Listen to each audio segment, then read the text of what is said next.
aqui no nosso estúdio o Roberto Oliveira, ele é coordenador do Auxílio Brasil no Piauí. Nós vamos falar sobre o tema com o Roberto. Já está aqui posicionado para iniciarmos essa entrevista. Roberto, muito boa tarde. Boa tarde, Eduardo. Boa tarde a todos os ouvintes da nossa FM Teresina. É um prazer estar aqui novamente com todos vocês. O Auxílio Brasil que tem ajudado a muitas famílias. De fato, muita gente que precisa desse auxílio. Quantas famílias são beneficiadas aqui no nosso estado e em que pé já está o pagamento dessas parcelas do auxílio? Eduardo, aqui no estado do Piauí, nós temos aproximadamente 600 mil famílias, né, que recebem um benefício. É um programa que tem uma grande envergadura, um grande alcance, né, e está realmente passando por diversas dificuldades, né, na verdade, nem dificuldades, na verdade, de informação, porque nós temos mudanças, né, repetidas, e é interessante, muitas vezes, o usuário também ficar atento para estar acompanhando as novidades.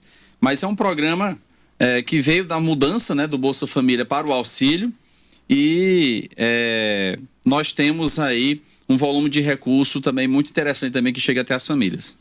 Luciano? Bem-vindo, Roberto Oliveira, que é o coordenador do Auxílio Brasil aqui no Piauí. O Eduardo perguntou um número, eu pergunto qual o valor de recursos injetado na nossa economia, se isso é um benefício ou é um malefício, porque tem um número expressivo desse, de mais de 630 mil famílias inscritas no programa, recebendo um auxílio, uma ajuda para a sobrevivência, apesar dessa movimentação financeira, não é uma boa coisa, né, Roberto? Pois é, Luciano, essa questão do auxílio e da transferência de renda é uma coisa muito importante. A gente não pode ignorar, não é, a importância do que é o dinheiro chegar na mão de quem realmente precisa. Agora é importante também, aí você está destacando, né, que essa preocupação com outras ações também, outras políticas públicas, né? Você não precisa focar única e exclusivamente na transferência de renda. Por exemplo, era importante o dinheiro do Bolsa Família? Era. Mas a gente tinha outras ações, não uma política de valorização do salário mínimo, qualificação profissional, que a gente tinha vários programas via Cine, Senai, Pronatec. Você tem lá encaminhamento do mercado de trabalho, tem incentivo para a agricultura familiar. Então, você tem que ter uma série de programas e projetos que possam estar se articulando para que possa potencializar a transferência de renda. O Auxílio Brasil é importante, sem dúvida, né? Porque se a gente observar a alta da inflação que nós temos hoje, né? Até nós, né? Famílias de classe média, média alta, tem dificuldade hoje. Você vai no supermercado e você gasta ali R$600, que é o valor do benefício, em 3 sacolinhas de supermercado. Então é uma coisa muito séria. Então isso ajuda a população pobre, certamente ajuda. Mas a gente precisa, sim, tem outras ações articuladas para até potencializar esse dinheiro do Auxílio Brasil. Então, aqui no Piauí a gente tem uma grande quantidade de famílias, sim, nós estamos tendo, mas como a gente estava conversando aqui nos bastidores, né, a Bahia hoje tem a maior concentração, maior base do cadastro único e de transferência de renda, e logo em seguida vem o estado de São Paulo, né? O estado de São Paulo, que é o estado mais rico da federação. Foi isso que me chamou a atenção, Roberto. Que tanto pobre agora em São Paulo é para poder estar recebendo auxílio? Na verdade, Luciano, não é só em São Paulo, né? A gente teve uma elevação da pobreza muito grande no Brasil todo, né? Assim, quem conhece São Paulo sabe, né, de algumas histórias que tem lá, que são absurdos que aconteciam. Por exemplo, uma vez eu passando lá, Luciano, pelo túnel Ayrton Senna, e aí me falaram uma barbaridade que acontece em São Paulo, né? Que acontecia, né? Em São Paulo, não sei se está acontecendo ainda. Mas, por exemplo, a população de rua, às vezes, utilizava o túnel para dormir, porque ficava protegido. Uhum. E, às vezes, eles se deparavam, no meio da noite, com um jato de água, né? Num cidadão que está lá já numa situação de vulnerabilidade. Pegava um jato de água na cara, na hora que estava dormindo, às vezes perdia até os documentos. Então, algumas barbaridades também acontecem em São Paulo. Então, às vezes, tanto na política pública, na gestão e também até nas pessoas, falta o entendimento e a compreensão do que é também estar numa situação de vulnerabilidade como essa, né? População em situação de rua, passando fome e aí vai. Como é que é feito esse filtro? Porque nós já relatamos aqui diversas vezes, e isso é um tema que é inevitável não ser tocado, fraudes. Fraudes nos cadastros, tem gente que... Por exemplo, no auxílio emergencial, até o Neymar teve o cadastro aprovado. O para receber esse auxílio. No Auxílio Brasil, está sendo diferente? Tem realmente, de fato, uma fiscalização mais dura para coibir esse tipo de ação? Foi muito importante você tocar nesse assunto, Eduardo, porque é o seguinte, quando a gente entrou no ápice da pandemia e foi começando a se discutir esse auxílio, se ia ser de 200, que o governo queria colocar 200, depois puxou lá para 400, depois pensou em 500, no final o governo fechou em 600 para não ficar naquela queda de braço com os deputados. E aí, como é que ia ser implementado isso? Isso era a grande pergunta que a gente fazia ao Ministério da Cidadania. E ao fazer essa pergunta, a gente não obtinha resposta. E aí, qual foi o problema? O problema foi a tomada de decisão. O governo achou melhor implementar o Auxílio Brasil, ou o auxílio emergencial, né, primeiramente, só com a Caixa Econômica, sem esse diálogo com os municípios, sem o diálogo com secretários, com técnicos municipais, com prefeitos, com os estados. Então ele centralizou. Essa centralização foi o que prejudicou e que proporcionou esses golpes. Porque a gente já tinha uma expertise de estar trabalhando com o Bolsa Família ao longo de vários anos, mais de 18 anos. Então, os municípios sabiam entrevistar, conheciam as pessoas de baixa renda no município dele. Então, o governo achou melhor criar um aplicativo, né, que é o aplicativo Auxílio Brasil Caixa, e várias pessoas jogaram ali informações falsas para tentar tirar proveito. E ainda teve outras pessoas que fizeram crimes virtuais, que coletaram informações de pessoas de baixa renda e fizeram solicitações por elas. Então, vejam, nós temos mais de 1 bilhão e 100 milhões de reais que o governo até hoje luta para tentar resgatar. Tinha gente que estava fazendo um casamento em Cancún com dinheiro do auxílio, com dinheiro do auxílio, pelo amor de Deus. Então, isso aconteceu por conta da centralização. Já no Auxílio Brasil, no Bolsa Família, já tem um cruzamento periódico. Então, a gente já faz um cruzamento que é rotina. Todo ano a gente tinha aquele procedimento de cruzamento de bases de dados para verificar se a pessoa está no perfil ou não do programa de transferência de renda. Então, isso continua, vai se aperfeiçoando, mas é importante, na verdade, o governo federal entender que essa gestão tem que ser articulada. A gente não pode fazer centralizada só no âmbito do governo federal, tem que ter o apoio para a equipe municipal e também a parceria dos estados também em todo o país. Roberto, complementando ainda dentro desse questionamento que foi feito pelo Eduardo, quando o Bolsa Família foi extinto, foi mudar de nome, né? Aumentou, dobrou o valor, né? Mais do que dobrou o valor, mas se denunciou muito causa de fraude e o uso político.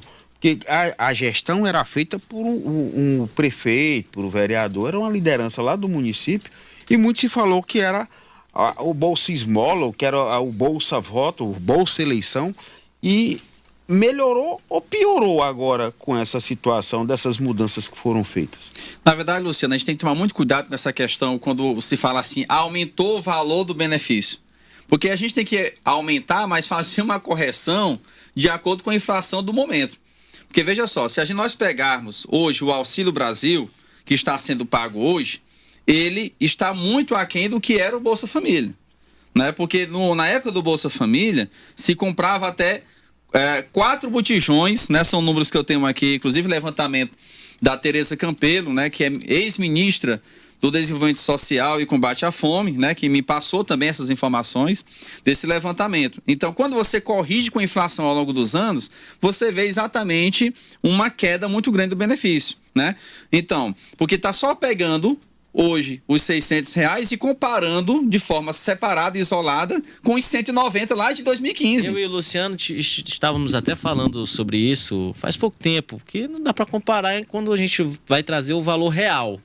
Os R$600 hoje não vale o que valia há anos atrás. É maior? É maior. Mas comparar o preço de mercado, inflação, com anos anteriores, não faz tanto sentido. Exatamente, é o poder de compra, né? Poder de compra. Porque não adianta eu ganhar, por exemplo, eu posso estar ganhando R$1.000 hoje, mas os R$1.000 de hoje não vale os R$1.000 de 2015 e 2014. Então a gente tem que ter compreensão disso. Por isso que é importante a gente ter uma política ampla na economia. A gente não consegue fazer milagre só transferindo dinheiro. Eu costumo dizer que é um buraco sem fundo. Quando você só dá dinheiro e não tem um cuidado de ter um ajuste da economia, da taxa de juros. Hoje a taxa de juros do mercado financeiro, taxa Selic, está 13,75, a maior taxa do mercado ao longo dos anos. E isso gera um aumento de tudo, né? Nos empréstimos, no crédito rotativo do cartão de crédito, nos produtos da receita da cesta básica. Enfim, tem que ter uma política maior, pensando também no pobre para fazer esse dinheiro também render, né? E, consequentemente, se a gente fizer isso, você acaba transferindo de forma indireta renda. Por exemplo, hoje a questão da alimentação, a merenda escolar. A gente tem hoje dificuldade na merenda escolar e dificuldades também dos prefeitos em manter o padrão dos serviços públicos que era ofertado antes. Porque, inclusive, eles não estão recebendo recursos do governo federal para manter diversos serviços. Por exemplo, a gente está falando muito da assistência social hoje, porque o Auxílio Brasil está ajudando o povo, mas o governo federal, o governo agora do atual presidente Bolsonaro, cortou 70% do cofinanciamento que vai para as secretarias de assistência social no país.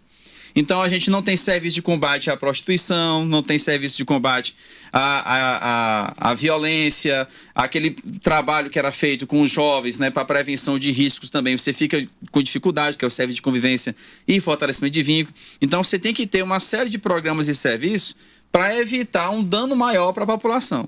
Inclusive, no Auxílio Brasil, Luciano, a gente não está tendo efetivamente o acompanhamento que a gente tinha das condicionalidades, que é a evasão escolar, o acompanhamento nutricional, porque os próprios sistemas não estão funcionando adequadamente. Então, houve essa mudança do Bolsa Família para o Auxílio Brasil, mas os sistemas não estão ainda totalmente funcionando para dar esse suporte para os prefeitos e para os secretários municipais. Você falou em taxas de juros, e aí me veio o tema na cabeça, o consignado, o empréstimo consignado.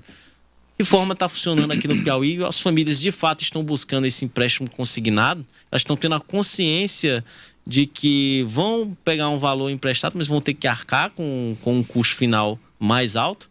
Inclusive, essa é a minha preocupação, Luciano, por isso que eu tá virando até blogueirinho agora aqui no Instagram também, acompanhando isso, mas veja só, é uma preocupação que a gente tem que alertar o povo, porque muita gente só pensa em receber o dinheiro.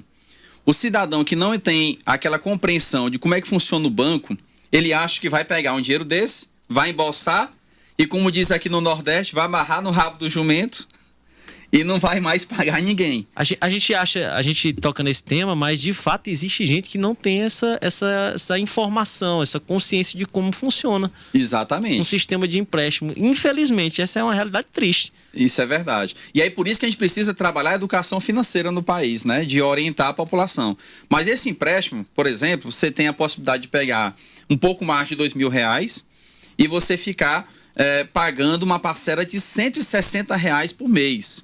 E isso para uma família que tem aí uma possibilidade de um benefício para o ano que vem, que é o que está previsto na LDO, um auxílio de R$400, ele vai ter debitado automaticamente o Auxílio Brasil, R$160 e vai ficar com 240 em conta, né? Então, 240 possivelmente por 2 anos. Então, é isso que vai estar acontecendo com ela. Ela vai ter que, quem for atrás desse empréstimo, vai ter que tomar muito cuidado com relação a isso, porque ele vai estar assumindo esse compromisso com o banco. Não é com o governo federal. O governo federal está fazendo a intermediação, mas o contrato, o serviço prestado é com o banco. Então, tem que tomar muito cuidado. E também, muita gente, Luciano, está oferecendo esse empréstimo aí, os agentes, operadores de crédito, aquelas pessoas que fazem esse trabalho e recebem a comissão, estão dando uma informação enganosa. Não digo todos, mas já recebi essa queixa. De que a pessoa, ao fazer o empréstimo, tem a garantia de que vai continuar recebendo o Auxílio Brasil. Isso é uma mentira. Não existe essa garantia. Não está inscrito em lei, em decreto nenhum, que a pessoa, ao tomar um dinheiro de empréstimo, vai continuar recebendo os seus R$400 ou R$600 do Auxílio Brasil.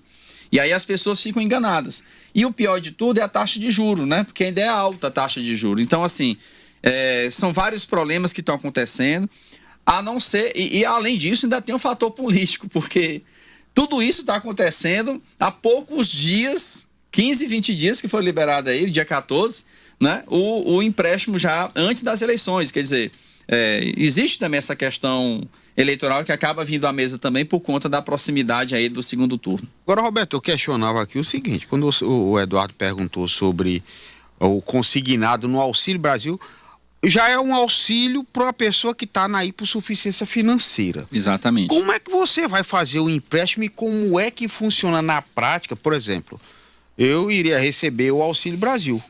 Como eu me habilito para fazer o empréstimo utilizando um benefício que já é para me ajudar financeiramente? Exatamente. Quer dizer, é um erro de análise muito grande. Porque veja só, não só isso, Luciano. Se a gente pegar a população geral, Luciano e nosso amigo Eduardo, se a gente pegar a população aqui geral do país, nós temos, agora era 78, aumentou.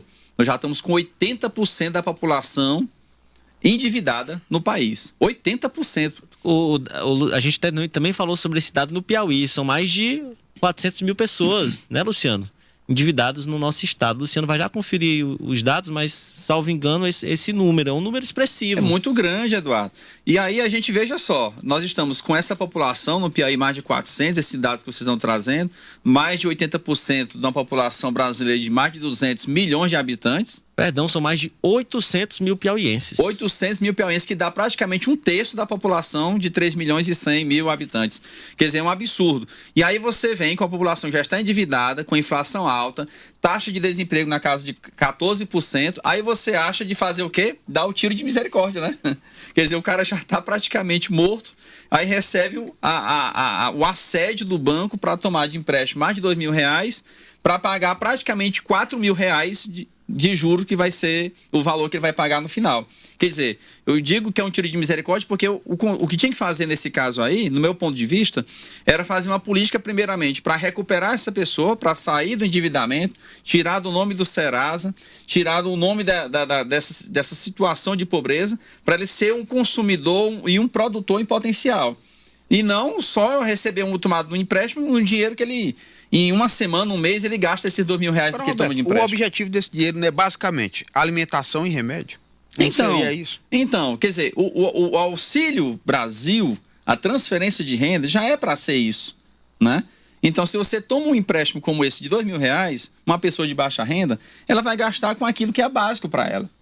Ela não vai conseguir empreender. Qual é o empreendimento que a gente vai fazer com R$2.000? Não existe. E aqui no Piauí eu costumo sempre orientar a população, e aí por isso que eu utilizo hoje, eu tenho um canal no YouTube, tenho um Instagram, trabalho com essa educação financeira também dos beneficiários. Por quê?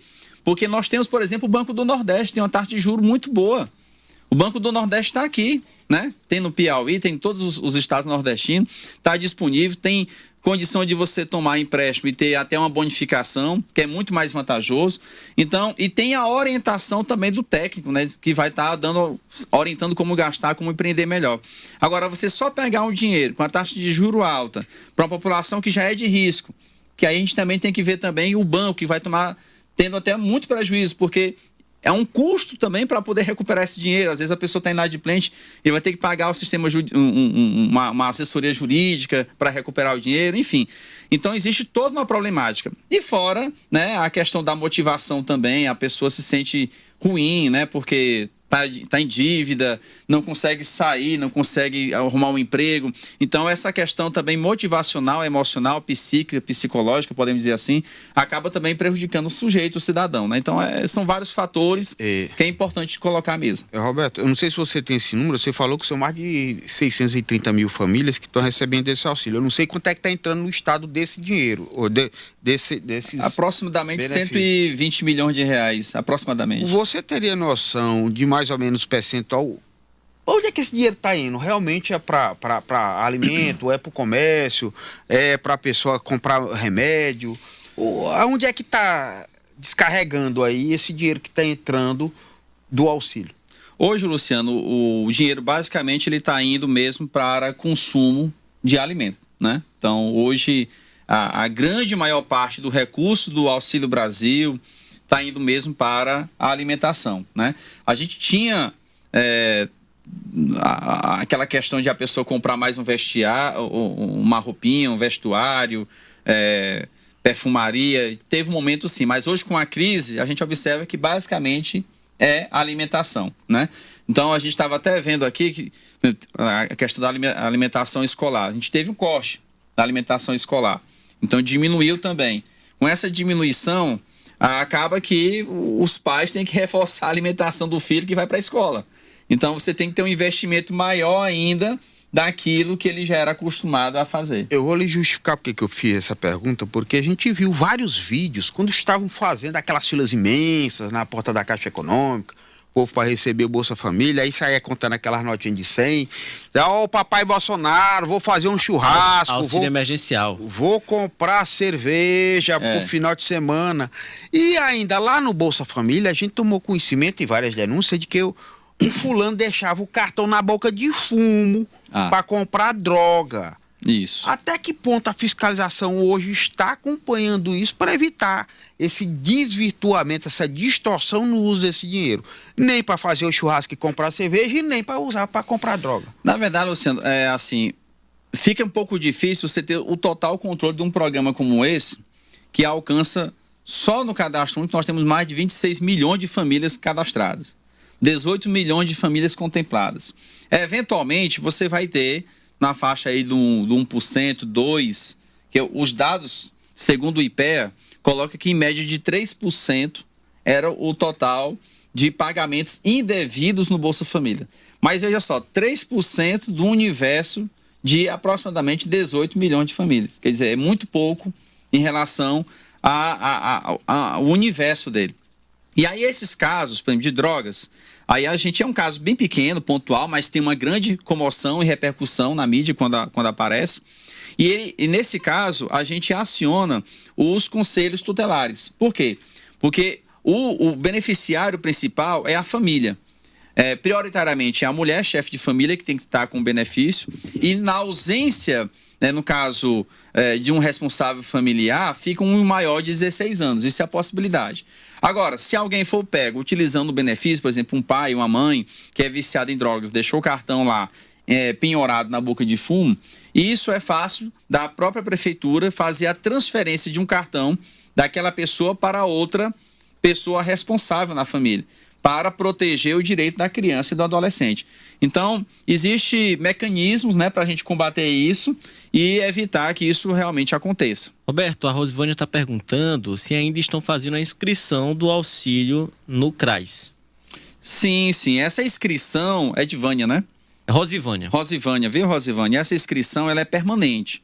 Então, a gente orienta só fazer o agendamento prévio, para que você possa estar chegando... Porque Teresina trabalha um pouco diferente dos demais municípios. Primeiro faz o agendamento e você marca o dia, o horário que você vai ser atendido. Então, você tem que marcar esse local, essa entrevista no CRAS mais próximo do seu domicílio. Nós temos 19 CRAS em Teresina e nós temos 274 CRAS no estado do Piauí. Agora, para fazer a inscrição, tem que levar certidão de nascimento ou casamento, RG, CPF e também a gente pede, Eduardo, que leve a conta de luz. Por quê? Porque nós fizemos uma parceria aqui no estado do Piauí inédita. Inédita porque eu digo que a gente realmente foi o pioneiro. A gente conseguiu fazer um termo de cooperação que nós, o governo do estado, a SASC, que é a Secretaria de Assistência Social aqui do estado do Piauí, propôs para a Equatorial. Nesse termo de cooperação, nós passamos para eles, para a Equatorial, as informações do público do Cadastro Único que tem direito à tarifa social de energia elétrica. É essa pessoa como ela que está fazendo a inscrição. Então, na hora que a gente cruza os dados com os clientes da Equatorial, se a gente encontrar as pessoas lá cadastradas ou familiares cadastrados e eles estão com o cadastro atualizado e dentro do perfil, nós fazemos a inclusão automática com desconto na luz. Às vezes a pessoa nem sabe aqui no Piauí que foi contemplada. Por quê? Porque ela não tem mais aquele movimento de ir até a agência da Equatorial. O perfil mudou, Roberto? Não, o perfil não mudou. Mudou foi só a estratégia. Aí foi o que aconteceu com isso, Eduardo. A gente saiu de 170 aproximadamente, 170 mil famílias piauienses para 550 mil em 3 anos. Que são contemplados com a tarifa social. Tarifa social. São 184 milhões de reais que entram na economia aqui do estado do Piauí só nesse cruzamento, trabalhando com dados e com inteligência. Para a gente encerrar, rapidamente, falar sobre a renda das pessoas. Qual o limite de renda para ela poder ter direito a receber o Auxílio Brasil? Hoje o limite de renda por pessoa é de até R$ 210. Então a pessoa tem que fazer o cadastro, manter ele atualizado. Caso ele tenha uma renda por pessoa, ou seja, você vai somar todo o rendimento da família e dividir pela quantidade de pessoas na casa. Se a renda der menor ou igual a 210, ela tem direito. Só que essa concessão é dada pelo governo federal. E aí eu quero chamar a atenção, que eu vi ontem, inclusive, no Jornal Nacional, um jornal de emissora nacional, que muita gente fez o cadastro mês passado e nesse mês está cancelado. Por que isso acontece?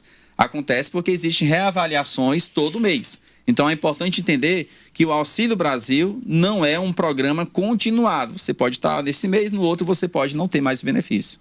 Roberto Oliveira, muito obrigado pela entrevista. Ele é coordenador do Auxílio Brasil. Falamos aqui, acho que deu para ficar bem claro, né, Luciano? O que de fato o Auxílio Brasil tem trazido aqui para as pessoas que necessitam desse auxílio. Agradecer que nós não abordamos, mas existem também outros benefícios, como foram criados de forma emergencial, até por conta da pandemia, né?